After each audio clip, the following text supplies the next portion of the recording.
ప్రియమైనటువంటి సువార్తమానం రేడియో శ్రోతలకు ప్రభువైన యేసుక్రీస్తు నామములో వందనాలు. Praise the lord. ప్రియులారా, ఎలా ఉన్నారు? మీరు, మీ పిల్లలు అందరూ క్షేమంగా ఉన్నారా? సంతోషంగా ఉన్నారా? భద్రంగా ఉన్నారా?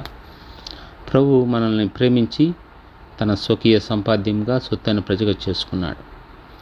మన సంతోషము, లోకస్తుల సంతోషము వేరువేరుగా ఉంటుంది. మన సంతోషము ఈ లోకంలో ఏది మనం కలిగి ఉన్నాము, ఏది కలిగి లేము అన్న వాటి మీద ఆధారపడదు. మన సంతోషము ప్రభువుని వద్ద నుంచి వచ్చే సంతోషం.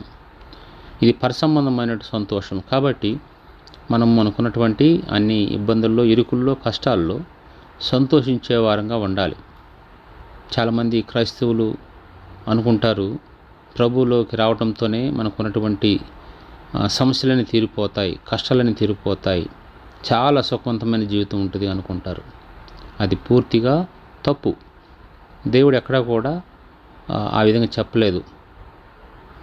తన వాక్య భాగాలు ఏమి సెలవిస్తున్నాయంటే, లోకంలో మీకు శ్రమ కలుగును అని అన్నాడు. లోకంలో మీకు శ్రమ కలుగును, ధైర్యంగా ఉండుడి, నేను లోకాన్ని జయించున్నానని సెలవిచ్చాడు. కాబట్టి మన శ్రమలు ఉంటాయి, ఏ విధంగా అయినా ఉంటాయి, అవి అవసరం కూడా.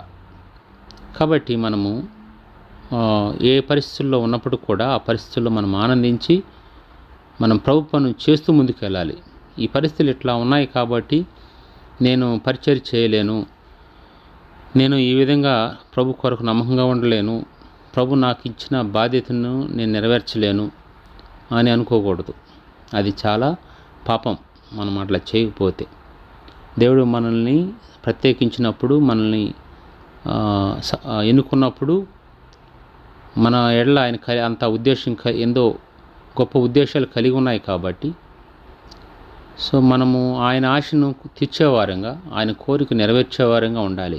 ఆయన మన ఎడల కలిగి ఉన్న ఉద్దేశాలను, ఆయన యొక్క ప్రణాళికలను నెరవేర్చేవారంగా మనం ఉండాలి. ఈ సమయంలో మనము లేఖన భాగాల్ని ధ్యానించడానికి ముందు ప్రభు యొక్క సహాయాన్ని కోరుకుందాం. చిన్న ప్రార్థన చేసుకుందాం. కృపగల దేవా, నమ్మకమైన తండ్రి, ఇచ్చిన సమయాన్ని బట్టి కనపరుస్తుంటున్నాను. మీ యొక్క ప్రేమ వాత్సల్యతను బట్టి వందనాలు నాయన. మేము మరొక దినాన్ని ఈ విధంగా చూసాము అని అంటే అది మా యొక్క గొప్పతనం కాదు, మా యొక్క మంచితనం కాదు, మా మాకున్నటువంటి తలంతులు కాదు, మాకున్నటువంటి జ్ఞానం కాదు.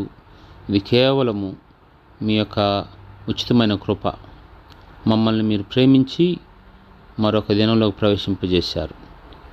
ఇది మీరు చేసిన సహాయం ప్రభా. అందును బట్టి మేము మీకు కృతజ్ఞము. ఈ సమయంలో మీ యొక్క మెల్లని స్వరం, మధుర స్వరం మాకు వినిపించండి. వినగలిగే చెవుల్ని, గ్రహించగల హృదయాన్ని ఇవ్వండి. మిమ్మల్ని హెచ్చిస్తూ, పూజిస్తూ, గణపరుస్తూ జయంగలేసు నామములో అడిగి ప్రార్థించి వేడుకొనుచున్నాం తండ్రి, ఆమేన్. ప్రియులారా, ఈ సమయంలో మనము ఎఫెసీయులకు రాసిన పత్రిక 5వ అధ్యాయం నుంచి కొన్ని వచనాలు మనం చూద్దాం. ఎఫెసీయులకు రాసిన పత్రిక 5వ అధ్యాయం. అపోస్తలుడైన పౌలు రాసిన పత్రికల్లో ఈ పత్రిక ఒక పత్రిక. ఇది ఎఫెసీయులకు ఇతను రాసినాడు. కాబట్టి ఈ యొక్క 5వ అధ్యాయము నుంచి 15వ వచనం నుంచి కొన్ని వచనాలు. 5:15. The Epistle of the Paul the Apostle to Ephesians chapter 5 verse 15 onwards. 5:15 నుంచి కొన్ని వచనాలు చదువుకుందాం. దినములు చెడ్డవి గనుక మీరు సమయమును పోనీక సద్వినియోగం చేసుకొనుచు, అజ్ఞానుల వలె కాక జ్ఞానుల వలె నడుచుకున్నట్లుగా జాగ్రత్తగా చూచుకొనుడి. సమయం ఉంది ఇక్కడ. ఆ సమయాన్ని మనము సద్వినియోగం చేసుకోవాలంటున్నాడు. అంటే మంచిగా ఉపయోగించుకోవాలని. సద్వినియోగం అంటే మంచిగా ఉపయోగించుకోండి అంటున్నాడు. ఎందుకంటే ఆ సమయం పోతే మరలా రాదు. చాలా వస్తువులు పోతాయి, మళ్ళీ తిరిగి మనం కొనుక్కోవచ్చు. కానీ సమయము వచ్చిందంటే దాన్ని వాడుకోవాలి, ఉన్నప్పుడు వాడుకోవాలి. అది పోయిందంటే మరలా తిరిగి రాదు. కాబట్టి పోయిన వస్తువులు వస్తాయి కానీ పోయిన సమయం తిరిగి రాదు. కాబట్టి మనం దాన్ని చాలా జాగ్రత్తగా సద్వినియోగం చేసుకోవాలి. ఒకవేళ సద్వినియోగం చేసుకోలేదని అంటే ఆ తర్వాత మనకి కొన్ని సంఘటనలు జరిగినప్పుడు అయ్యో ఆ సమయంలో నేను ఆ సమయాన్ని నేను కరెక్ట్గా ఉపయోగించుకుంటే ఈ పరిస్థితి వచ్చి ఉండేది కాదు అని బాధపడాల్సిన అవసరం ఉండదు. సహజంగా చెప్పాలంటే ఎక్కువ మంది అనుకునే విషయాలు ఏంటంటే, నేను ఆ సమయంలో కొద్ది కష్టపడి ఉంటే, ప్రత్యేకంగా చదువు గురించి మాట్లాడతారు. అప్పుడు నేను ఈ విధంగా చదివి ఉంటే నాకు ఈ పరిస్థితులు వచ్చి ఉండేది కాదు, నేను అప్పుడు ఈ విధంగా కష్టపడి ఉంటే ఇటువంటి పరిస్థితులు నాకు ఇప్పుడు వచ్చి ఉండేది కాదు, ఈ విధంగా నేను కొంత ప్రయాస అని అనుకోకుండా దాని కొరకు కొంత సమయం కేటాయించగలిగి ఉంటే, ఆ ఉన్న సమయం నేను సరైన రీతిలో ఉపయోగించుకోగలిగి ఉంటే ఇటువంటి పరిస్థితి ఉండేది కాదు అని చాలాసార్లు చాలామంది అంటూ బాధపడుతూ ఉండటం మనం చూస్తాం. మనం కూడా చాలాసార్లు అదేవిధంగా అనుకొని బాధపడుతూ ఉంటాం. చెప్పొచ్చు, చెప్పకపోవచ్చు. అదేవిధంగా దేవుని యొక్క లేఖన భాగాలు ముందుగానే హెచ్చరిస్తూ ఉన్నాయన్నమాట. ఏంటంటే సమయాన్ని సద్వినియోగం చేసుకోవాలి అని చెప్తా ఉన్నాయి. అయితే ఆ దినాలు చాలామంది సద్వినియోగం చేసుకోలేకపోవటానికి కారణం ఏమంటే, వారు అనేకమైన విషయాలతో నిమగ్నమై ఉంటారన్నమాట. ఇక్కడ ఆ దినాల గురించి దేవుని వాక్యం సెలవిస్తూ ఉంది. దినాలు చెడ్డవి అని అంటున్నాడు. మీరు దినాలు చెడ్డవి అన్నప్పుడు అంటే మనము ప్రవర్తించే విధానం బట్టి ఆ విధంగా ఉంటున్నాయి ఆ దినాలు. కాబట్టి ఇప్పుడు మనుషులే లేరనుకో, ఇక నా ఈ దినాల్లో చెడ్డవి మంచి ఏం చెప్పగలుగుతాం? కాబట్టి మనుషులు ఏ జరిగినా కూడా ఇప్పుడు ఈ యొక్క ఋతువులు తమ క్రమాన్ని మారిపోయినాయి, క్రమాన్ని తప్పినాయి అని అంటే అది మనుషులు చేసిన పాపమే అని దేవుని లేఖన భాగాలు సెలవిచ్చుంది. ఇట్లాగా మనుషులు చేసే దాన్ని బట్టి ఏదైనా జరుగుతూ ఉంటుంది అన్నమాట. అందుకని ప్రభు అంటున్నాడు, సో ఈ దినాలు అంటే ఈ ప్రజలు ఈ విధంగా ఉంటున్నారు, ఈ విధంగా వాళ్ళు చేస్తున్నారు కాబట్టి చెడ్డగా ఉన్నాయి. మీరు ఏమాత్రం గురి గమ్యం లేని వ్యక్తులుగా ప్రవర్తించవద్దు. జాగ్రత్తగా వీటిని ఆలోచించి ఈ సమయాన్ని సద్వినియోగం చేసుకోండి. ఎందుకంటే ముందున్న దినాలలో ఎందుకంటే ఇవి దినాలు మంచివి కాదు కాబట్టి ముందున్న దినాల్లో అంటే అవి కూడా మంచివి కాదు. ముందున్న దినాల్లో మీరు నిలబడాలి అని అంటే, ఒక స్థితిలో ఉండాలి అని అంటే ఇప్పుడున్న సమయాన్ని మీరు మంచిగా సద్వినియోగం చేసుకోండి. ఆ రానున్న దినాలు చాలా భయంకరంగా ఉంటాయి. అయితే అవి కూడా చెడ్డవి, ఇప్పుడున్నవి కూడా చెడ్డవి, అప్పుడున్నవి కూడా చెడ్డవే. కాబట్టి ఈ సమయం సద్వినియోగం చేసుకుంటే మీరు మీకు కొంత ఉపశమనం అనేది కలుగుతుంది అని లేఖన భాగాలు మన సెలవిస్తూ ఉన్నాయి. కాబట్టి దినములు చెడ్డవి కనుక మీరు సమయాన్ని పోనీయకుండా సద్వినియోగం చేసుకోండి. మనము అశ్రద్ధ చేయొద్దు అని దేవుడు మనతో మాట్లాడుతున్నాడు. ఇంకోటి ఏమన్నా, అజ్ఞానుల వలె కాక జ్ఞానుల వలె నడుచుకున్నట్లుగా జాగ్రత్తగా చూచుకునుడి. ఇప్పుడు దినాలు చెడ్డగా ఉన్నాయి. ఈ చెడ్డ దినాల్లో సమయాన్ని పోనీయకుండా సద్వినియోగం చేసుకోవాలి. అదే సమయంలో ఏదైతే సద్వినియోగం చేసుకుంటున్నామో ఆ సమయాన్ని ఎట్లాగా సద్వినియోగం చేసుకుంటే జ్ఞానుల వలె నడుచుకోవాలన్నమాట. ఆ సమయాన్ని సద్వినియోగం చేసుకునే క్రమంలో జ్ఞానుల వలె నడుచుకోవాలి. అజ్ఞానుల వలె కాక జ్ఞానుల వలె నడుచుకున్నట్లుగా జాగ్రత్తగా చూసుకోండి. ఎందుకంటే నువ్వు సద్వినియోగం చేసుకుంటున్నప్పుడు మొట్టమొదటిగా సమయాన్ని సద్వినియోగం చేసుకోవాలి. ఎందుకు సద్వినియోగం చేసుకోవాలంటే దినాలు చెడ్డవి కాబట్టి నీ ఇష్టానుసారంగా నువ్వు ప్రవర్తించి చేయటానికి లేదు. అది ఎక్కడ కొంచెము శృతి మించినా అది చాలా ప్రమాదకరంగా ఉంటుంది. అందుకని చాలా జాగ్రత్తగా జ్ఞానయుక్తంగా ఉపయోగించుకొని మనము మేలు పొందాలి, వాటి నుంచి దాన్ని ఉపయోగకరంగా చేసుకోవాలన్నమాట. తర్వాత 17వ వచనంలో అంటున్నాడు, ఇందు నిమిత్తము మీరు అవివేకులు కాక ప్రభు యొక్క చిత్తం ఏమిటో గ్రహించుకొనుడి. కాబట్టి సమయాన్ని మీరు సద్వినియోగం చేసుకుంటున్నారు, జ్ఞానంగా ఆలోచిస్తూ నిర్ణయాలు తీసుకుంటున్నారు, జాగ్రత్తగా చూసుకుంటున్నారు. అయితే ఈ విషయాల్లో ఇందుని బట్టి మీరు అవివేకులు కావద్దు. అది ప్రభు చిత్తం ఏమిటో గ్రహించుకోండి. అంటే ఏం చేయాలి, ఏం చేయకూడదు ఆ ఇచ్చిన సమయంలో. ఆ దినాలు చెడ్డగా ఉన్నప్పుడు కూడా నువ్వు ఆ ఇచ్చిన సమయాన్ని ఏ విధంగా ఉపయోగించుకోవాలి, ప్రభు చిత్తం ఏంటి, నేను ఎట్లా ఏది చేయాలి, ఏది చేయకూడదు, నాకు టైం ఉంది కదా అనేసి నా ఇష్టానుసారం నేను చేయకూడదు. ప్రభుని అడగాలి, ప్రభు నేను ఎట్లా ఉపయోగించుకోవాలి, ఏ విధంగా చేయాలి, ఏం చేయకూడదు అని ప్రభుని అడగాలి. మనం ప్రతిరోజు ఉదయం లేచినప్పుడు మన క్వైట్ టైం ప్రార్థన చేసుకుంటాము, వాక్యం చదువుతాము, ప్రభు మనతో మాట్లాడతాడు. మాట్లాడిన దాన్ని బట్టి మనము ఆ దినాన చేయటానికి ప్రయత్నించాలి. అదేవిధంగా మనం ప్రార్థన చేసి అడుగుతాము, ప్రభు మనకు కొంత డైరెక్షన్ ఇస్తాడు. అవి మనం చేస్తూ సో అనవసరమైనవి దేవుని చిత్తం కానీ చేయకుండా దేవుని చిత్తమైనవి చేయటము, ఆ విధంగా చేసుకుంటూ ముందుకు వెళ్తూ ఉండాలి. అది ప్రభు మన నుంచి కోరుకుంటున్నాడు, అది ప్రభువుకి ఇష్టమైందనమాట. తర్వాత ఇంకేమంటున్నాడంటే 18వ వచనంలో అంటున్నాడు, మద్యముతో మత్తులై ఉండకుడి, దానిలో దుర్వ్యాపారం కలదు, అయితే ఆత్మపూర్ణులైనడి. మీరు మద్యంతో నింపబడద్దు కానీ ఆత్మతో నింపబడండి. మద్యంతో మత్తులయ్యి ఇక మీరు ఏ గురి గమ్యం లేని వ్యక్తులుగా ప్రవర్తించవద్దు.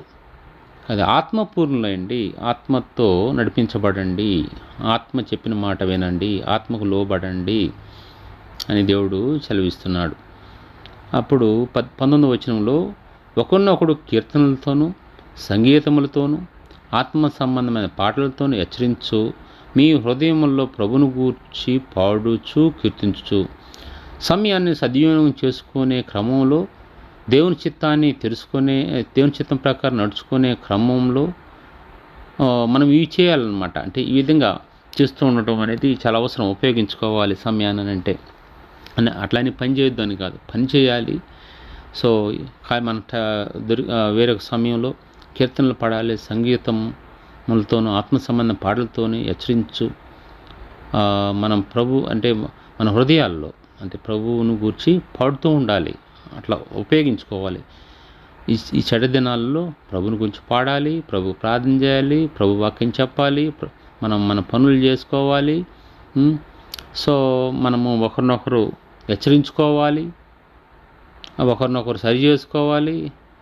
ఒకరు సరి ఆలోచించిన పరిస్థితుల్లో నీ ఆలోచన చెప్పాలి. అట్లా ఆలోచన చెప్పాలనేసి నీకు అసలు ఏం తెలియదు, నువ్వు ఇటువంటి వ్యక్తివి అని అతన్ని గాయపరచడం కాదు, అతన్ని మరీ నిరాశపడే విధంగా, అతను ఇంకా ఘోరంగా అయ్యే విధంగా చేయటం కాదు. అట్లా చేసే పరిస్థితి ఉంటే ఇక నువ్వు మౌనంగా ఉండటం మంచిది. కాబట్టి నువ్వు మాట్లాడుతున్నావు అంటే అది అతనికి చాలా ఉపయోగకరంగా ఉండాలి, అతనికి ఎంతో ప్రయోజనకరంగా ఉండాలి. తన పుండుని మరి రేపే విధంగా ఉండకూడదు, అది గాయాన్ని మాన్పే విధంగా ఉండాలి. మన ప్రభు అయిన యేసుక్రీస్తు పేరిట సమస్తమును గురించి తండ్రి దేవునికి ఎల్లప్పుడూ కృతజ్ఞతలు చెల్లించు. 21 అంటున్నాడు, క్రీస్తునందలి భయముతో ఒకరినొకడు లోబడి ఉండుడి. ఒకరినొకడు లోబడి ఉండు. ఆల్రెడీ మనం మాట్లాడుకున్నాము. క్రీస్తునందలి భయంతో, క్రీస్తు భయం లేకపోతే ఇంక ఎవరికి పడరు. ఒకరినొకరు ఇంకా నువ్వు 2 అంటే నేను 4 అంటానని ఒకరినొకరు తిట్టుకుంటూ ఇక ఒకరికి ఒకరు గొయ్యిలు తవ్వుకుంటూ ఉంటారనమాట. సో ఇది క్రీస్తు భయం ఉన్న వ్యక్తి కాదు. ఒక విధంగా చెప్పాలంటే ఒక అవిశ్వాసి అనుకోవాలి, అంతేగాని ఒక విశ్వాసి ఎప్పుడు కూడా తన స్నేహితుని యొక్క, తన సహోదరుని యొక్క శ్రేయస్సును కోరుకుంటాడు, తన సహోదరుని యొక్క మేలును కోరుకుంటాడు. ఒకవేళ అతను పాపం చేసినప్పటికీ సో అతనితో మాట్లాడి అతన్ని సరి చేయటానికి, అతనికి సున్నితంగా చెప్పటానికి, ఒప్పించటానికి, ప్రభువులోకి తీసుకురావటానికి, అతని గురించి ప్రార్థన చేయడానికి ఇష్టపడతాడు ఒక విశ్వాసి అనే వ్యక్తి. అయితే విశ్వాసి కానప్పుడు అతనికి ఎటువంటి భయం ఉండదు, ఇంకా లోబడటం తర్వాత సంగతి. కానీ తను ఇంకా భయంకరంగా ప్రవర్తించి నష్టం తీసుకొస్తాడు. 22వ వచనంలో అంటున్నాడు, స్త్రీలారా ప్రభువునకు వలె మీ సొంత పురుషులకు లోబడి ఉండుడి. స్త్రీలు మీరు ఎట్లా ప్రభువుకు లోబడతా ఉన్నారు, ప్రభుత్వ సహవాసం కలిగి ఉంటున్నారు, ప్రార్థన చేయటము, వాక్యం చదవటము, పరిచర్య చేయటము, మీకు ఏదైతే తలాంత ఇవ్వబడిందో అది ప్రభు కొరకు చేస్తూ ఉన్నారు, ప్రభు మాట వింటూ ఉన్నారు. అట్లాగే మీ సొంత పురుషులకు లోబడి ఉండుడి అంటా ఉన్నాడు. సొంత పురుషులు అంటే మీ భర్తలకు లోబడి ఉండాలి. అంటే సొంత పురుషులు కానులకు లోబడి ఉండటం కాదు, వేరొకరికి లోబడి ఉండటం కాదు. కొన్నిసార్లు వేరొకరికి లోబడతారు, ఇంట్లో వాళ్ళకి లోబడరు. ఇంట్లో వాళ్ళకి లోబడాలి, అంటే నీ సొంత పురుషునికి లోబడాలి. సో బయట వారి దగ్గర నుంచి ఏదో ఆశించి అంటే మనకి వాళ్ళు ఏదన్నా సహాయం చేస్తారు కదా, వాళ్ళు ఇట్లా చేస్తారు అట్లా చేస్తారు, వాళ్ళు వీరులు శూరులు అని కొన్నిసార్లు వాళ్ళకి లోబడిపోతారు. అంతేగాని దేవుడు మమ్మల్ని జతపరిచాడు కాబట్టి భార్యాభర్తలుగా మేము ఇట్లా ఉండాలి, ఎన్ని పరిస్థితులు వచ్చినా, ఎటువంటి ఇబ్బంది వచ్చినా, ఇరుకు వచ్చినా, ప్రాణాపాయ పరిస్థితులు వచ్చినా కూడా మేము ఈ విధంగా ఒకరికొకరు లోబడి ఉండాలి అనే ఆలోచన అనేది చాలామందికి ఉండదు. సంతోషంగా ఉన్నప్పుడు వారు మంచిగా భర్తలకు లోబడి ఉంటారు, అన్నీ ఉన్నప్పుడు లోబడి ఉంటారు. కొంచెం ఏదైనా ఇబ్బంది ఇరుకు వచ్చినప్పుడు వారు లోబడటానికి ఇష్టపడరు. వారికి అప్పుడు వేరే వారి యొక్క అభివృద్ధి అగుపిస్తుంది.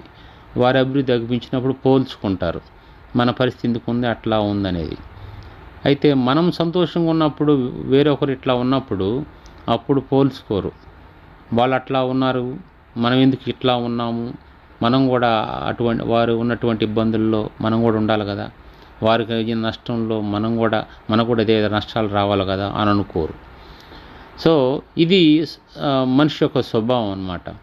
కాబట్టి స్త్రీల గురించి మీ సొంత పురుషులకు లోబడండి. మీరు ఎవరికో లోబడటం కాదు, ఏదో ఆశించి ఏదో ఊహించుకొని ఏదో అయిపోతుంది అని కావటం కాదు. కానీ మన ప్రభువు మనతో ఉన్నాడు, ఆయన అన్ని పరిస్థితుల్లో సహాయం చేయగలడు, ఆయన మనకి సమృద్ధిని అనుగ్రహించేవాడు, ఆయన కాపాడేవాడు, ఆయన యొక్క హస్తము మనకు అందుబాటులో ఉన్నది, ఆయన బలిష్టమైన చేతుల కింద మనం ఉన్నాము, ఆయనే సహాయం చేసేవాడు.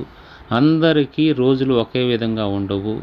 ఒకరికి రాత్రి కష్టమని అనుకుంటే ఒకరు దినము అంటే అది కష్టం లేని పరిస్థితులు అనుకునే దినాలు అనేది వస్తూ ఉంటాయి. రాత్రి పగలు ఎట్లా ఉన్నాయో, ఏ విధంగా ఎగుడు దిగుడులు ఎలా ఉన్నాయో అదేవిధంగా ప్రతి ఒక్క వ్యక్తి జీవితంలో అటువంటి పరిస్థితులు ఉంటాయి అని ప్రభుని అంటిపెట్టుకొని వెళ్తూ ఉండాలి. అంతేగాని మనము వేరే వేరే శోధనలకు లోను కాకూడదు. కాబట్టి ఇక్కడ అందుకని సొంత పురుషులకు లోబడి ఉండి అని చెప్తూ ఉన్నాడు. సో 23వ వచనం చూస్తే, క్రీస్తు సంఘమునకు శిరస్సై ఉన్నలాగున పురుషుడు భార్యకు శిరస్సై ఉన్నాడు, క్రీస్తే శరీరమునకు రక్షకుడై ఉన్నాడు. ఇక్కడ క్రీస్తు సంఘానికి సంబంధము, భార్యాభర్తలకు మధ్య ఉన్న సంబంధం గురించి చాలా స్పష్టంగా వివరిస్తూ ఉన్నాడు దేవుడు. ప్రభు అయిన యేసుక్రీస్తు వారు ఏమంటున్నాడు, క్రీస్తు సంఘమునకు శిరస్సు అయి ఉన్నాడు. అంటే శిరస్సు లేకపోతే మొండాము ఏం చేయగలుగుతుంది? కాబట్టి శిరస్సు అనేది ఆలోచన ఇస్తుంది, మనల్ని ఏ విధంగా ప్రమాదం తప్పించుకోవాలి, ఏ విధంగా మనం అభివృద్ధి చెందాలి అనేది శిరస్సు ఆజ్ఞలు ఇస్తూ ఉంది.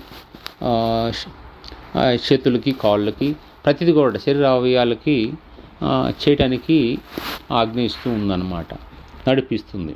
కాబట్టి శిరస్సు సంఘానికి సంఘానికి శిరస్సు ప్రభు. క్రీస్తు సంఘానికి శిరస్సు అయి ఉన్నాడు కదా. కాబట్టి సంఘము క్రీస్తు మాటకి లోబడుతూ ఉండాలి. క్రీస్తు సంఘాన్ని ప్రేమిస్తున్నాడు, ఆ సంఘం గురించి ఆయన జాగ్రత్త తీసుకుంటున్నాడు. అందుకనే పాతాళలోక దూరాలు నా సంఘం ముందు నిలువు నేరవు అని అంటాడు. సంఘం గురించి చాలా సార్లు స్వరక్తం ఇచ్చి సంపాదించిన సంఘం అని అంటాడు. కాబట్టి సంఘము అంత ప్రాధాన్యత కలిగి ఉంది క్రీస్తులో. కాబట్టి ఏ విధంగా క్రీస్తు ఆ సంఘాన్ని కాపాడుతూ భద్రపరుస్తున్నాడో అలాగే భర్త కూడా భార్యకు శిరస్సుగా ఉన్నాడు. అదేవిధంగా తను కాపాడుతూ ఉండాలి ఆ భార్యను. ఏ విధంగా క్రీస్తు సంఘానికి శిరస్సు అయి ఉండి ఆ సంఘాన్ని కాపాడుతూ వస్తుంటున్నాడు, ఆ సంఘానికి రక్షకుడుగా ఉన్నాడు, అదేవిధంగా భార్యకు శిరస్సు అయినటువంటి భర్త ఆ సంఘాన్ని అంటే ఆ భార్యను కాపాడుతూ ఉండాలి, భద్రపరచాలి, తనకి రక్షణగా ఉండాలి. అది ప్రభు సెలవిస్తూ ఉన్నాడనమాట. నీవు రక్షణగా ఉండకపోగా నీ ద్వారా నువ్వు నష్టం తీసుకొచ్చే విధంగా ఉంటే ఇంకప్పుడు పరిస్థితి ఎట్లా ఉంటుంది? ఆ భార్య అన్నీ విడిచిపెట్టేసి తన బంధువుల్ని, తన తల్లిదండ్రుల్ని, తన తోబుట్టువుల్ని వదిలేసి వచ్చినప్పుడు సో తన గురించి జాగ్రత్త చూసుకోవాల్సిన బాధ్యత, తనను భద్రంగా చూసుకోవాల్సిన బాధ్యత భర్తకు ఉంది. ప్రభు ఏం చేస్తుంటున్నాడు? ఈ సంఘం అంటే ఎవరు? వీరందరూ కూడా వారి యొక్క పితృపారంపర్యమైన వ్యర్థ ప్రవర్తనను విడిచిపెట్టి వారు వాళ్ళ తల్లిదండ్రులు, వారి బంధువులు, వారి పూర్వీకులు ఎవరినైతే పూజిస్తూ వస్తున్నారో వారందరిని విడిచిపెట్టి వారు జీవంగల దేవుని తెలుసుకొని వారు సంఘము నుంచి అంటే ఈ యొక్క సమాజం నుంచి ప్రత్యేకించబడిన వారు కాబట్టి వారు ఒక సంఘంగా ప్రభు వారిని ఉంచాడు. వారు ప్రత్యేకించబడిన వారు లోకము నుంచి, అది ప్రభు పిల్లలతో సమకూర్చబడిన వారు కాబట్టి వారిని ప్రభువే జాగ్రత్తగా చూసుకుంటాడు. వారిని రక్షించేవాడు, కాపాడేవాడు, భద్రపరిచేవాడు ప్రభు. సో ఈ విధంగా అటు ప్రభు వారికి సంఘానికి సంబంధాన్ని, భార్యకు భర్తకు మధ్యన సంబంధాన్ని ఇక్కడ దేవుడు మనకి తెలియజేస్తూ ఉన్నాడు.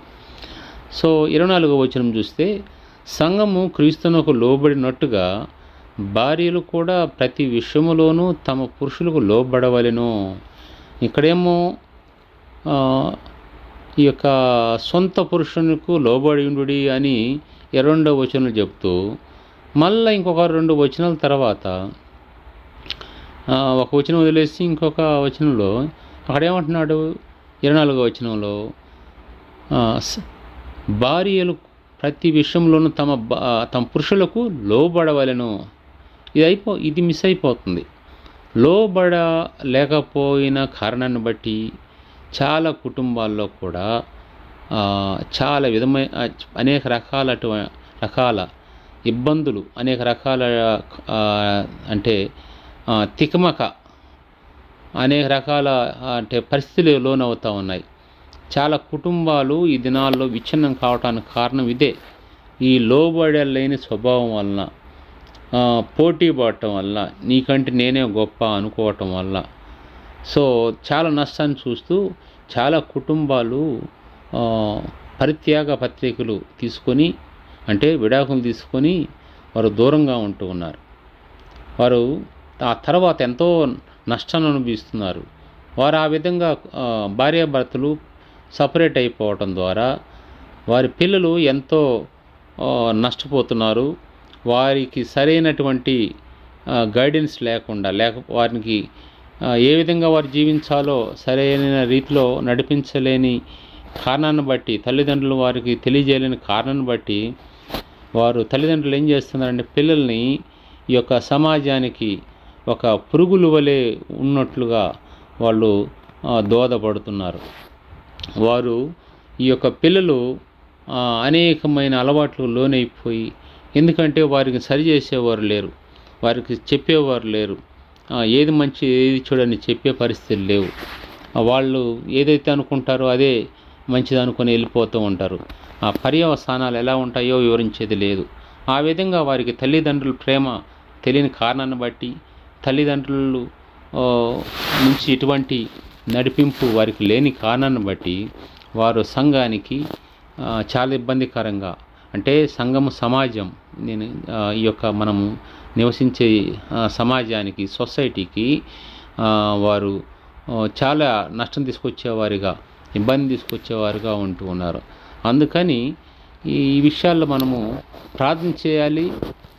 మనము దాని విషయంలో ప్రభు దగ్గర మొరపెడుతూ మనం ఆ విధంగా జీవించడానికి, ఏ విధంగా జీవించడానికి, లోబడి జీవించడానికి మనము ఇష్టపడాలి. ప్రభు వాక్యం సెలవిస్తూ ఉంది. అందరూ మారుతున్నారు కానీ ప్రభు మారడు. లోకం మారిపోతుంది. మనుషులు మారుతున్నారని వాళ్ళని చూసి మనం మారకూడదు. దేవుని వాక్యం ఏం చెప్తుందో ఆ వాక్యం మనకి చాలా ప్రాధాన్యమైనది. వాక్యం చెప్పినట్టు మనం నడుచుకోవాలి. అందుకు ఈ ఒక వాక్యము మనకి దిక్సూచి లాంటిది. ఈ వాక్యము మనకు ఒక కొలమానం. కాబట్టి వాక్యం చెప్పినట్టు మనం నడుచుకోవాలన్నమాట. చాలాసార్లు లోకము మనల్ని మనల్ని డామినేట్ చేస్తుంది. మన మీద ప్రభావం చూపటం ద్వారా మనం చాలాసార్లు ఆ ప్రభావానికి లోనైపోయి నోటికి ఏది వస్తే అది మాట్లాడుకోవటము, ఎట్లా అంటే అట్లా ప్రవర్తించటము, అట్లా చేస్తూ ఉంటాం అన్నమాట. సో తర్వాత 25వ వచనంలో అంటున్నాడు, ఇప్పుడు స్త్రీలకి చెప్పాడు కదా, పురుషులు లోబడవలనని 2 సార్లు. ఇప్పుడు పురుషులు ఏం చేయాలి? మరి లోబడాలంటే వీళ్ళు చేయాల్సిన పని చాలా ఇంపార్టెంట్ పని ఉంది. ఏంటది? 25వ వచనంలో, పురుషులారా మీరును మీ భార్యలను ప్రేమించుడి, అటువలే క్రీస్తు కూడా సంఘమును ప్రేమించి. సో క్రీస్తు ఏం చేస్తున్నాడు? సంఘాన్ని ప్రేమిస్తున్నాడయ్యా.